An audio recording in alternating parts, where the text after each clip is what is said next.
मैं डॉक्टर साहब, आराम से मुंसिफ बैठ टीवी में आपका खैर मकदम है। डॉक्टर साहब, सबसे पहले आपसे पूछना चाहेंगे, कल एक बड़ा दिन है, 8 अक्टूबर आ रहा है और जैसा कि बयानात आ रहे हैं, पीडीपी की तरफ से भी सपोर्ट का बयान आया है। दूसरी ओर अगर हम बात करें, बीजेपी कह रही है कि दोनों जगह, हरियाणा और जम्मू कश्मीर, दोनों जगह उन्हीं की सरकार बन जाएगी। कैसे आप इस सबको देख रहे हैं? जनाब, ये साबित हो जाएगा कल किसकी सरकार बनेगी, किसी की सरकार नहीं बनेगी। बीजेपी के पास मेरे ख्याल से कोई ऐसा तिलिस्मी चिराग है। वो तो सब कुछ जीतना चाहते थे। क्या आप भूल गए पार्लियामेंट्री इलेक्शन अभी जो हुआ था? 370 पार, 400 पार, क्या हुआ? वही 400 पार वाले बैसाखी पे चल रहे हैं।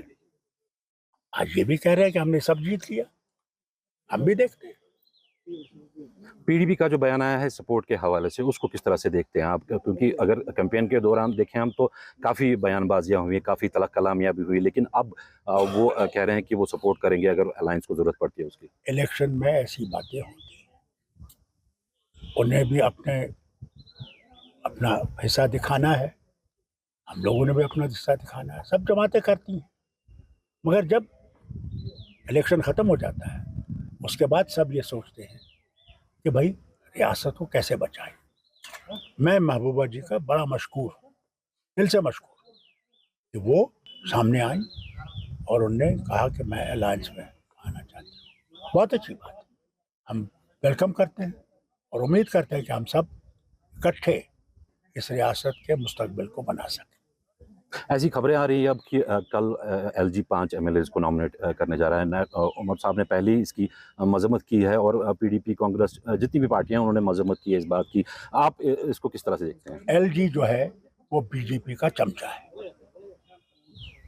उसको जो बीजेपी कहेगी वही करेगा, वो कोई उससे दूर नहीं है।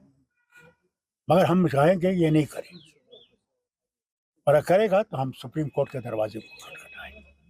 Constitutionally, the right is for the government to nominate, and the government will be in power.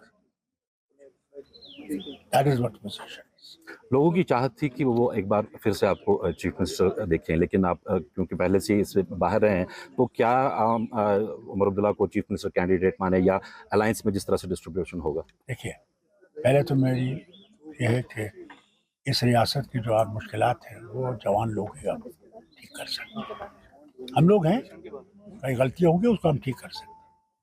मगर ये कहना है कि कौन चीफ मिनिस्टर बनेगा, ये अलायंस के जब बैठेंगे उस वक्त ये तय होगा कौन इसको चलाएगा, कौन कौन किसका कौन मिनिस्टर क्या बनेगा। ये है क्योंकि इकट्ठे काम करना है, हमने एक दूसरे के खिलाफ काम नहीं करना, तब हम रियासत नहीं बना सकते, तब हम मुश्किलों को निकाल सकते, क्योंकि हम अपनी लड़ाइयाँ लड़ेंगे। इसलिए इसमें बड़ी एहतियात से हम लोग करेंगे और उम्मीद है कि हम लोगों के वो जो उनकी उम्मीदें हैं उनको पूरा कर सकें। क्या बीजेपी से सपोर्ट तलब किया जाएगा? क्योंकि काफ़ी अफवाहें चल रही है इस हवाले से भी। अफवाहों ने तो हमें खा ही लिया है, ऐसी कोई बात नहीं होगी।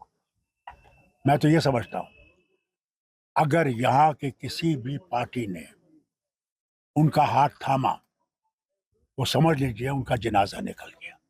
नेशनल कॉन्फ्रेंस और ये अलायंस अल्लाह से ही गुजारिश करती है कि वो दिन न लाए कि हम इनके साथ बैठे। मुंसिफ टीवी से बात करने का शुक्रिया। शुक्रिया।